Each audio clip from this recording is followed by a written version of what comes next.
Jadi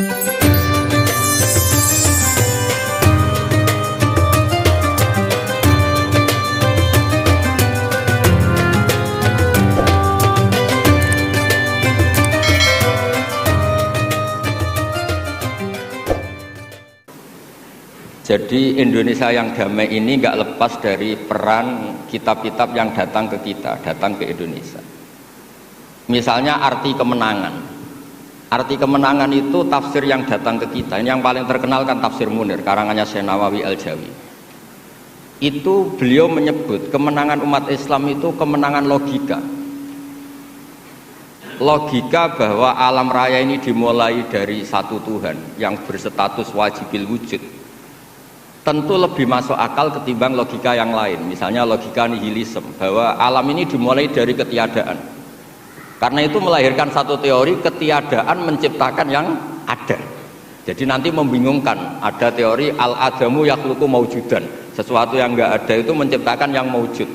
Itu tentu enggak ketemu nalar. Ini saya baca ya, nanti di tasih Pak Kures. Awal makalah, saya baca Arabnya.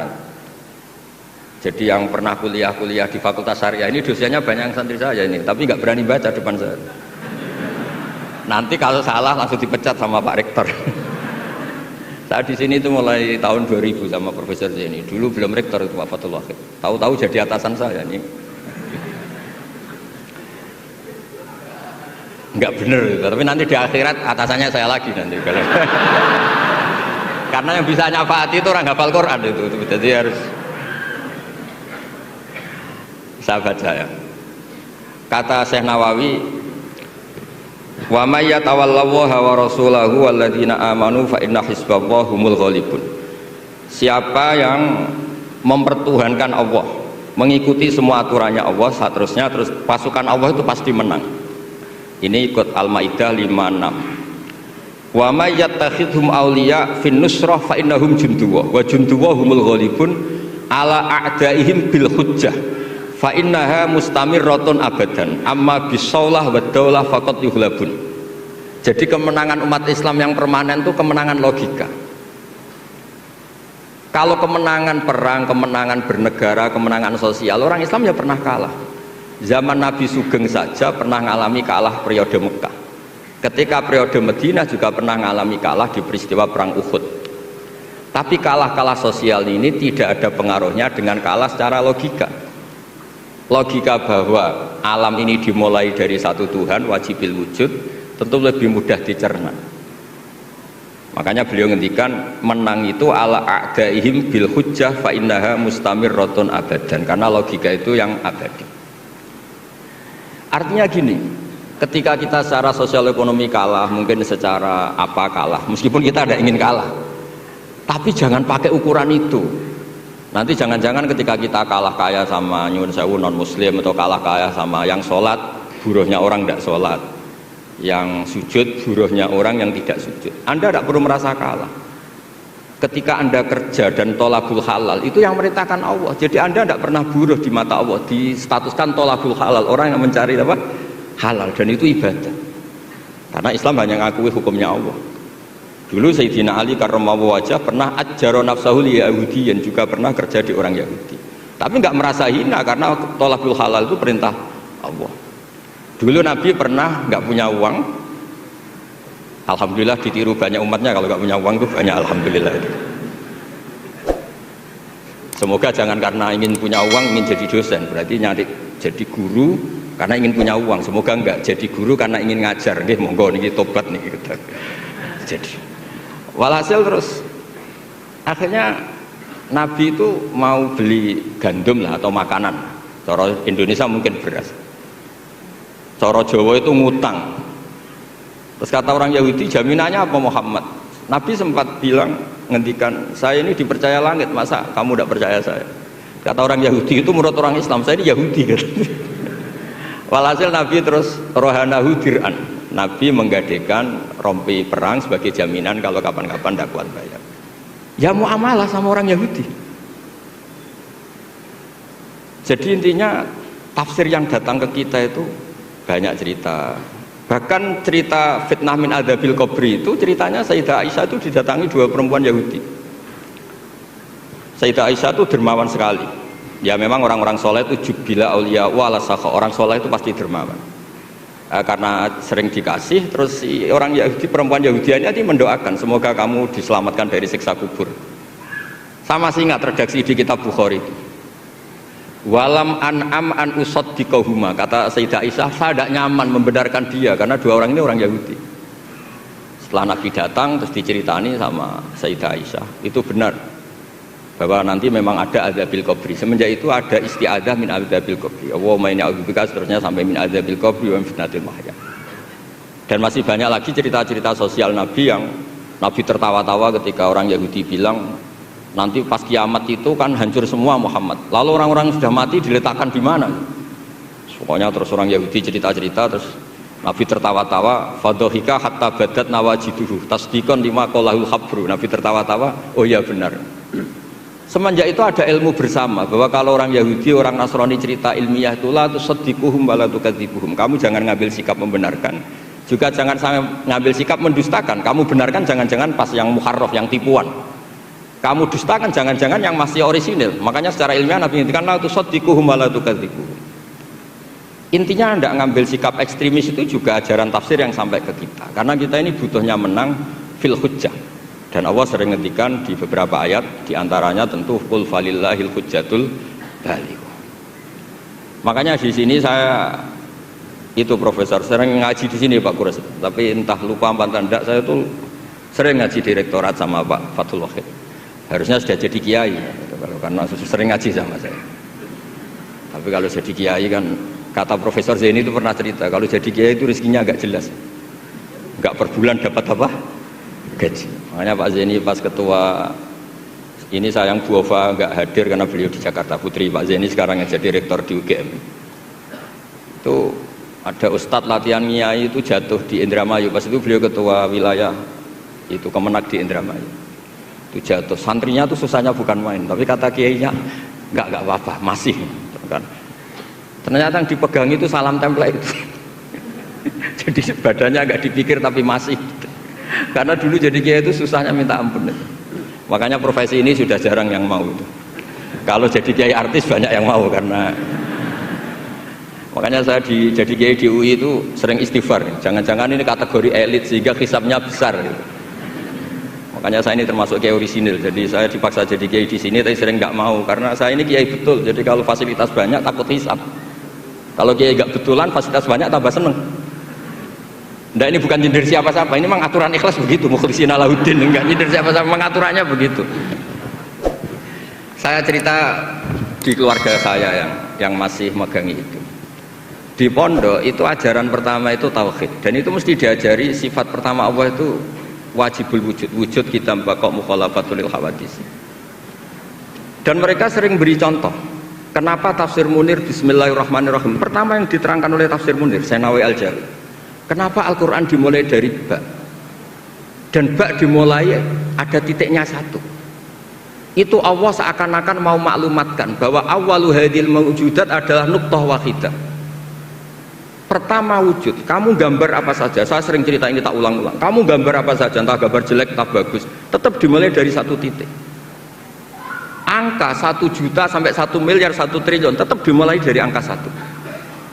Sebab itu bak di situ kata Syekh Nawawi adalah bi kana makana wa bi yakunu mayakun. Dengan saya kata Allah yang ada menjadi ada, yang mau ada saya yang mengadakan. Unsur utamanya saya kata Allah. Nuqtatil wujud. Artinya gini, andaikan kita neladani tafsir-tafsir yang ada di Indonesia, kita ini pasti menguatkan akidah. Bukan menang kalah urusan sosial, urusan itu kedua ketiga lah, syukur-syukur menang. Tapi kalau kita paksakan itu yang nomor satu, pasti kita sering kecewa. Itu rektor UI itu mesti miskin tuh dibanding pengusaha-pengusaha Jakarta itu. Itu kalau nggak terima, saya ini rektor Universitas Islam, masa kalah kaya, kan repot nanti jadi. Ini barokahnya qanaah, alhamdulillah gak apa-apa. Ya jadi jelas ya di sini beliau ngendikan yang menang hujah itu fa innaha mustamirratun abadan. Logika itu mustamirratun abadan. Dalam kitab Fathul Bari syarahnya Shahihul Bukhari dijelaskan kemenangan umat Islam itu iltidza dan aklian. Kita punya akidah yang secara akal itu nyaman. Coba Anda misalnya jadi muslim, Anda mungkin profesor, kayak alim, kayak top, Terus ditawari satu teori begini, hadil maujudat khalaqahal adamu misalnya. Ini yang alam nyata ini, penciptanya adalah ketiadaan. Kamu pusing 7 keliling. Ini gimana sesuatu yang ada kok penyebabnya ketiadaan? Sebab itu dulu ada sahabat namanya Jubair bin Mut'im. Itu tokoh besar di kafir Quraisy. Saking tokohnya dia yang jadi utusan untuk membebaskan Asra Badrin, tawanan Badar. Pas dia nginep di masjid nunggu ketemu Nabi pas sholat maghrib baca wattur wa kitabim mastur fi raqqim mansur, didengerin sama dia sampai pada ayat am khuliqu min ghairi syai'in am humul khaliqun. Masa alam raya yang seluas ini kemudian diciptakan tanpa sebab yang ada, atau kamu yang enggak mengakui Tuhan itu kamu pencipta langit dan bumi? Am khalaqus samawati wal ard bal la yuqinun. Nangis dia, nangis terus sungkem masuk Islam. Sampai ngendikan fakaan nama sudi akolbi. Sebagian riwayat kada kolbi ayatir. Dengan logika yang dibangun Quran itu hampir habis, saya habis. Karena Quran sangat demokratis. Qul ara'aytum ma tad'una min dunillah aruni madza khalaqu minal ardi am lahum syirkun fis samawati. Kalau Anda merasa jadi Tuhan enggak apa-apa. Tapi tunjukkan reputasi Anda. Apa Anda menciptakan langit bumi? Apa ketika saya bikin langit kata Allah kamu ikut urun? Saya sering cerita apa kamu ikut nyumbang semen pas saya bikin langit? Enggak kan? Malah sebagian ayat Allah ngendikan ma asyadtuhum khalqas samawati wal ard. Mereka-mereka yang kamu tuhankan ketika aku bikin langit bumi, mereka di mana? Membantu saya apa kata Allah? Kok enak tahu-tahu jadi Tuhannya bumi, enggak ikut bikin, ikut jadi Tuhan itu. Itu habis Jubair bin Mut'im. Akhirnya masuk Islam. Artinya gini, ketika Islam belum kuat, masih banyak ashabis sufa yang miskin, mondok saja numpang Nabi.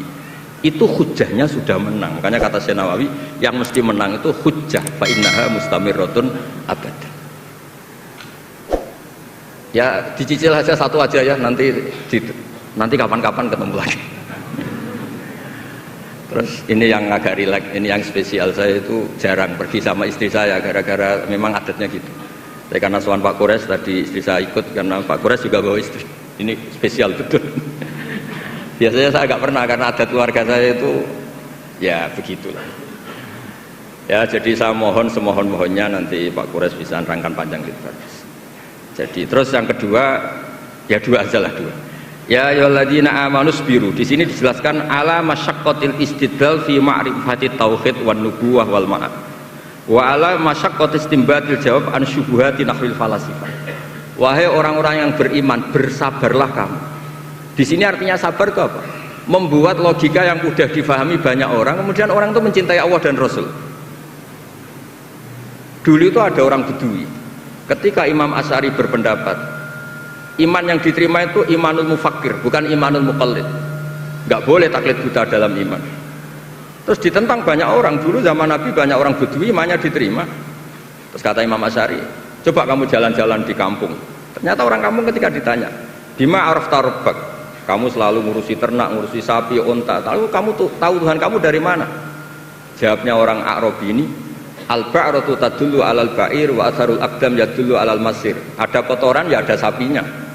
Kalau ada bekas orang lewat ya pasti ada yang lewat. Artinya kalau ada makhluk itu pasti ada atharun min athari qudratillahi ta'ala. Pasti ada bukti yang menciptakan. Itu ulama terus bikin logika. Lah yang saya sering cerita paling populer di kitab saya punya kitab namanya Nailul Ma'mul, karangannya Syekh Mahfud At-Turmusi, itu orang Indonesia juga. Beliau nukil dari cerita Imam Amudi. Saya cerita di mana-mana. Imam Amudi itu gurunya Syekh Izzuddin bin Abdussalam, Sultanul Ulama itu punya guru namanya Imam Amudi. Itu senangannya ngajar matematika, bukan ngajar tafsir, ngajar matematika. Terus ketika beliau meninggal, muridnya tanya. Tadi Profesor Kures juga cerita mimpi. Ini saya cerita mimpinya Imam Amudi.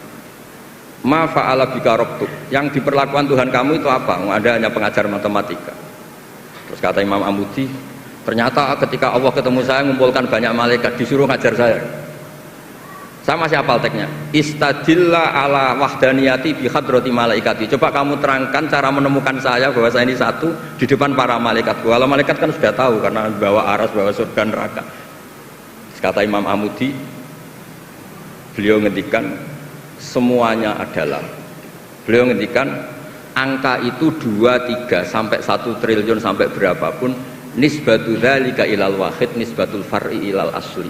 Angka itu entah 2, entah 4, entah 1 miliar, 1 triliun. Dibandingkan angka 1 tetap namanya nisbatul far'i ilal asli. Tetap semuanya itu tabang dari angka 1. Fasabatal wahid jalla jalaluh. Maka yang mesti abadi, yang mesti ada al wahid jalla jalaluh. Allah senangnya bukan main. Loh ini lo pinter, nggak jadi malaikat sudah ngerti kalau saya ini 1. Nah, itu ya pinternya ulama. Isbiru ala masyaqqatil istidlal fi ma'rifatit tauhid. Nggih, clear ngoten mawon. Monggo niki kula saya bulbel karena saya niki anak buah Pak Wahid pegawai.